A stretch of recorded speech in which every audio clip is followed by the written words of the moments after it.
Hello everybody and welcome to another Star Wars video here on EcksToo. So today we have some huge news to tell you. It's pretty much a whole new submod that myself and Rhino have been working on for Thrawn's Revenge. I can't wait to show you, so we'll get right into it. So this is the space battle at Fondor, and it's a pre-made fight already, but let me show you some of the new ships here.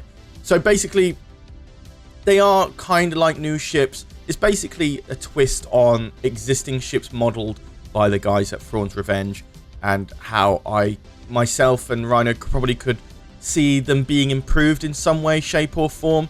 So for example, the really cool model here, the MC-75, which Corey did make for a specific video on EcksToo, trying to recreate Star Wars squadrons in Empire War.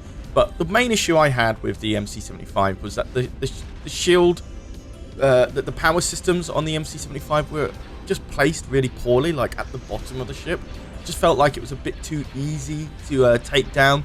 So what we did is that we put it at the top, right up here as well. And, you know, just because we felt like it would have looked cool, we made sure it looked green as well, because the whole silver aesthetic is kind of getting boring now. It's been around for like 40 years, 50 years now. So I think it's good to have like a bit of a change up, get rid of that crappy like silver grayscale design. So in future updates, you are going to see a lot of these ships kind of like take on a rainbow and RGB effect, because a lot of the computers we're seeing now in 2020, we're seeing these really cool like rainbow RGB effects, and I think these ship designs should start following true to that as well, and get rid of this like boring like aesthetic here. So the MC-75 is one of those ships that we are testing the whole new color scheme and range on. So when you like get a whole new range of ships like this, they're all going to be different colors, and it's going to look really cool against the background and so on and so forth. Another ship that hopefully hasn't died yet. Yeah, here we go. So this is what I'm dubbing the Nebulon P. So rather than like having all of the firepower at the bottom, we're going to have it on the top here. So again, it shapes like a P, kind of like how the Nebulon B shapes like a B and stuff like that. So that's really cool. Quasars, we're going to put the hangars on the top here as well. Just makes more sense. It's much easier for the ships to fly out and kind of board, because it doesn't make sense to like have that big like donut, like pizza shape, sorry, on the top.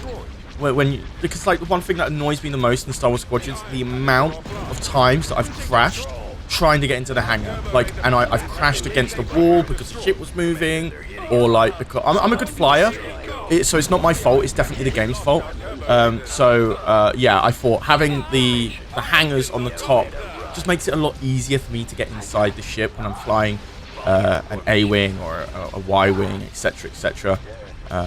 So anybody from Star Wars watching this video, let me know if you wanted to get in contact and hear more about some of our ideas that we're working for the submod. So yeah. What other ships? Shall we look at some of the Empire ships as well? Well, I would have if they didn't all die. That's something we'll have to change, because obviously Empire is the stronger faction. We need to make sure that they probably have like a 20% damage buff on all of their ships compared to the New Republic. So that's something we'll work on as well. But yeah, here we can see like we've got the hangar on the top here and the Venator. Oh, that's a bit of a bug there. That shouldn't happen. That's the wrong version of how the Venator should look like, which is a very ugly ship, by the way. So anybody that really likes the Venator is not good in my books, to be fair. But I'll just quickly restart the battle, and I'll show you some of the Empire ships. Right, so as mentioned, in Star Wars Squadrons, you have the Imperial One Star Destroyer as your flagship, and as I was saying, it's really difficult to get inside those hangars. So having it on the top, you can also see when you're coming in from above, you'll be able to know exactly where the hangar is, so you'll be able to fly in, so on and so forth. But today we're talking about our mod, not Star Wars Squadrons, but that gives a bit of an idea of like how we wanted the hangars to behave in the ship. The modular task force cruiser pretty much looks the same. I mean, we kind of like the design. We wanted to do something in the middle here, where the hangars are, the fighter bay, so that looks pretty good. And then we've got the strike cruiser, which we feel like looks really nice when we position it like this. Like it's got really nice texture. that was used to be on the bottom of the ship. Now we flipped up so everyone can appreciate it. And again, the Venator, the hangar on the top of the Venator, like on the boring current design, and how it opens up, and like you've seen in like Clone Wars and stuff like that, doesn't make a lot of sense, especially when how the ship has to fly up and out. So we put that crappy, like boring hangar on the bottom, so we don't have to see it anymore, and put the proper standardized hangar on the top here, so everyone can appreciate it a bit more. And plus, it makes a lot more sense to have the power systems on the top of the ship, because the enemy will not expect it. Yep. Yeah, so other than that, the Dreadnought Heavy Cruiser literally looks exactly the same, so it's a boring ship anyway, so we'll just skip over that. We tried rotating it all over the place to try and make it look interesting. It looks boring in every single goddamn angle, so we kind of gave up on that ship. Lancer Frigate, exactly the same, like, honest to God, like, yawn, right? So, yeah, but like I said, New Republic winning this a bit too much, so we will be giving the Empire just that, like, you know, a bit more power, because they've lost enough battles, to be honest, so I think right now they deserve a win. So that's what we'll be doing in the mod. So anytime you want to play our new Galactic Conquest, play the Empire if you want to have an easy time. So there you go. But other than that, this is just ugly. I'm just gonna move on. So I don't like looking at that. I'll take that off the screen for you guys. I apologise. So yeah, let's look at our next level of ships, which are Superstar Destroyers, I guess. But what we've been doing with them will completely change how they behave, how strong they are. I'll just show you guys, so get ready. You're going to absolutely love this. This is it. This is what I'm talking about. We've got our Executor class Star Dreadnought, and I'm not sure if anyone's like watched me play like Empire War. I've vocalized recently actually about how dumb some of these long ships can be.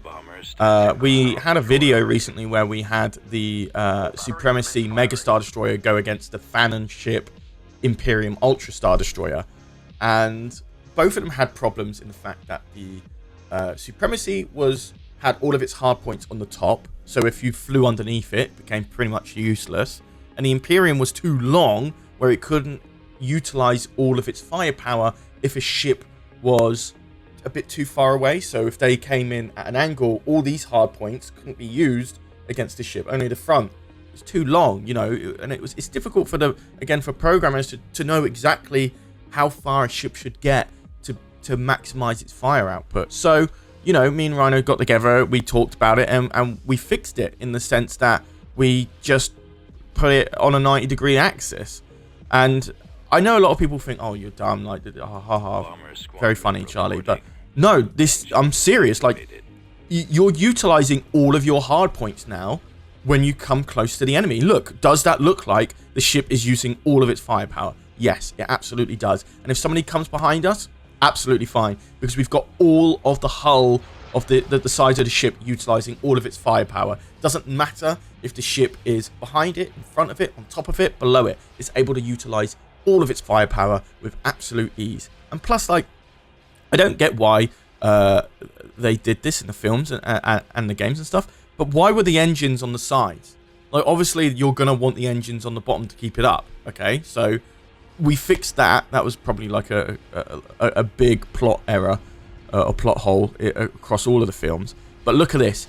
Tell me this is not the best way to run SSDs. Like, clearly, Palpatine, bro, I've got your back. I've got some great ideas. Hit me up. So, like, this makes a lot more sense. We're executing a lot more damage against the Viscount here. Now, the Viscount usually does win in a matchup compared to our Executor. Like, we've covered the Executor going against the Viscount often, you know, via Empire War. And the Viscount wins a lot of the time because it's got so much fire, like health, you know, like, and shields are insane. But because of this, the Executor is able to keep up with the Viscount because it's got all of its firepower being utilized at once. He couldn't do that before, you know. It had to broadside and only use half of its firepower. Now, the Viscount is not useless in this situation. It's got hard points across the entirety of the ship here that does make it just as effective. The idea works more with the Viscount, with the the pizza wedge design that we've talked about earlier. So it doesn't work super as well against the Viscount, but it's still better than what it used to be before in its crappy horizontal design. Ugh. So yeah, this is something that I've been really passionate about, that I've been working on with Rhino in secret for quite a while now. I'll show some sketches that I did when I was trying to pitch it to Rhino, and what pretty much convinced him to get on board to work on this project with me. So yeah, I'll show some of those drawings up on the screen now, because that's what initially kickstarted the project. Like, I was really psyched about this, and I didn't really want to voice my opinions too much, because like I'm not, Eck and Corey know a lot more about Star Wars than I do, so I kind of wanted to prove them wrong, kind of, in this submod project. So yeah, if Eck, Corey, if you're watching this, eat shit, bro. So yeah, obviously we've got the Executor on half shields here. Our Viscount shields are completely down, and it's starting to lose some of its hard points here. And plus, like, it's cool because, like, whilst it's not great for thumbnails, the ships can get really close and personal, almost like they're having a conversation, Like, do we really want to fight this out and just, like, talk about our problems, bro? Like, that's how I can kind of feel, like, like, it's nice to see these ships get so close on, like, an intimate level, and it works. Not to mention, when you build these ships on a horizontal surface, you never get to see the bottom of the ship, and Corey and all of his team have worked so hard on modeling the bottom of the ships that hardly ever get looked at, right? Like, look at this. Look at all the engine components here. You've never probably seen this when playing Empire at War. You probably never even cared. But look at that. The detailing on that. And it's completely missed all the time. Same with the Viscount. Well, I mean, with the Viscount, I can't tell if I'm looking at the front or the back of it. It's that bad. But, like, still, it's nice to be able to see all these hidden details that, get lost because so many people want to play on a horizontal surface, like, oh, I want my SSDs lying flat like a pizza slice. It's so boring. So hopefully this submod can kind of convince you that, this is how Star Wars should be. This is how the movie should be. So I'm really excited about this submod. Like I said, we're going to get rid of the SSDs are going to have some color changes as well, because we want to have that RGB effect when you have a whole fleet together, and so on and so forth. We might actually just make a mod where, like, we'll have like RGB strips on the side here that just change color and like flow through the ship, like goes from blue to pink to red to orange to green, etc. I think that'd be really, really cool. With the Viscount, I think we might just delete it, to be honest. But we've got a lot of ideas for the Executor and the Eclipse. Same with the Eclipse, like the super laser won't just be green. It will have like that sRGB effect coming through to the singular point at the front where the super laser fires. I think that makes a lot more sense. And just, it's a lot more fun to look at, like, what color is it going to be today? Oh, wow. It's green, but still it could be red next time, so yeah. Looks like on an update on the battle, the Viscount's on half health. And like I said, the Executor is seeing some of these, like, missile boats in the back here. It can fire at it, Great stuff, Okay, the Viscount does seem to be losing a lot of health here, but hopefully it'll be able to keep its advantage against the enemy. Like I said, like, if the Executor loses, just more of a reason for the Empire to have more firepower. You feel me? And this is another thing that I love about the mod, is that, the ship wants to target a certain section of the enemy ship. It just rotates on a singular point. None of this, like, massive rotating of a ship, and it takes ages to get to the other side of the hard points. The Executor can just slightly turn at an angle and then just recorrect itself and fire all of that glorious heavy turbo laser against the enemy. So yeah, like I said, the Viscount has won against the Executor plenty of times before, really capitalizing on the fact that it couldn't utilize all of its firepower against it. But this time, the Executor shows us exactly how it's done, and I love it. Viscount is, you know, like New Republic. I've seen enough of them, kind of boring. This is the future of Star Wars, and I'm so excited to push this submod to another level, really, and I hope you guys enjoy it. Here we go, taking out the last parts of the hard points here. Oh, you love to see it. There we go, and then all it's got left is some hard points down here. There is a bug sometimes where you can't select it because it's technically outside of the map, but we'll fix that. You know, we'll get that sorted. Oh, that's beautiful. Are you telling me this is not cool, that it can just like turn like this and just use all of its firepower? The Executor is an old Superstar Destroyer, I get it. People are getting bored of it now. It's all about the Eclipse 1 and the Eclipse 2. Woohoo. But like, this is more superior than any other Superstar Destroyer. Down to the last 4 hard points. Yes. Easy peasy. Look at that. Viscount on like what? Didn't like lost 1/8 of its hit points. I'm telling you, man. Like, this is where we're heading in terms of like Star Wars content. I feel like I think we were onto something really big here, and I'm really excited. So yeah, guys, let me know what you think about this submod. What do you want to see in this submod? And of course, once we hear some feedback, we might send out some you know, like playable versions of it for you guys if you like that. It's heavily in development still, but I've kind of shown you what we want to do for some of the ships in the future. Biggest thing right now is we need to get permission from Corey. Oops. So like we'll do that first before anything. But yeah, guys, thanks for checking out my new submod with Rhino. He wouldn't be possible without him. Yeah, I hope you enjoyed it. Let me know your thoughts down in the comments down below. I'm definitely going to be reading all of them. I really want your feedback on this one. But besides that, guys, I have been Charlie. You've been watching EcksToo, and I'll see you in the next video. Take care, guys.